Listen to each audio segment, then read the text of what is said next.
ഇവിടെ ഒരു ഷോപ്പിലെ ഈ ഒരു പിങ്ക് ഗിഫ്റ്റ് ഒഴികെ ബാക്കി എല്ലാ സാധനങ്ങളും കസ്റ്റമേഴ്സ് വാങ്ങി പോകുന്നുണ്ട്. ഇത് കണ്ട് തന്നെ ആരും വാങ്ങാതെ ഒറ്റക്കാക്കി പോയതാലോചിച്ച് ഇവൻ സങ്കടപ്പെടാൻ തുടങ്ങി. അന്നേരം അങ്ങോട്ട് മറ്റൊരു കസ്റ്റമർ വന്ന് അവനെ എടുത്തിട്ട് ഒരു ഗിഫ്റ്റ് ബോക്സിലിട്ടു. അതിൽ അവൻ വളരെ സന്തോഷിച്ചിരുന്നു. പക്ഷെ അത് അതിൽ നീണ്ടു നിന്നില്ല. കാരണം ആ ഗിഫ്റ്റ് കിട്ടിയ ആൾക്ക് അത് ഒട്ടും ഇഷ്ടപ്പെട്ടിരുന്നില്ല. സോ അയാൾ അവനെ തുറന്നു നോക്കുക പോലും ചെയ്യാതെ മറ്റൊരാൾക്ക് ഗിഫ്റ്റ് ചെയ്തു. എന്നാൽ അയാൾ അവനെ എടുത്തിട്ട് മെയിൻറ്റ് പോലും ചെയ്യാതെ വീട്ടിലെ ഏതൊരു ഭാഗത്തേക്ക് ഇട്ടു. വീണ്ടും അവൻ മറ്റൊരാളുടെ ഗിഫ്റ്റായി മാറി. അങ്ങനെ അവൻ കൈമാറി അവസാനം ഏതോ ഒരു വീട്ടിലെ മൂലയിലെത്തി. ആ വീട്ടിലെ ഡോർ അടയാതിരിക്കാനുള്ള സെക്യൂരിറ്റിയായും പേപ്പർ പാറിപ്പോകാതിരിക്കാനുള്ള വെയിറ്റുമായും മാറി. അങ്ങനെ ആർക്കും വേണ്ടാത്ത അവസാനം അവൻ ത്രിഫ്റ്റ് സ്റ്റോറിലെത്തി.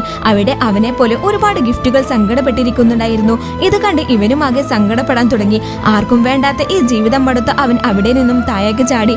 അവിടെ നിന്നും വിട പറയുന്നു. അന്നേരമാണ് അവന്റെ ഭംഗി എത്രത്തോളം ഉണ്ടായിരുന്നു എന്ന് മനസ്സിലാകുന്നത്. അവനെ തുറന്നാൽ നല്ല ഭംഗിയുള്ള കറങ്ങുന്ന 3 യൂണിക്കോൺസിനെ കാണാമായിരുന്നു. അല്ലേലും ഉള്ളിലെ ഭംഗി ആരും കാണാൻ ശ്രമിക്കില്ല. ശരിയല്ലേ? ഇഷ്ടപ്പെട്ട ലൈക്ക് ചെയ്യണേ.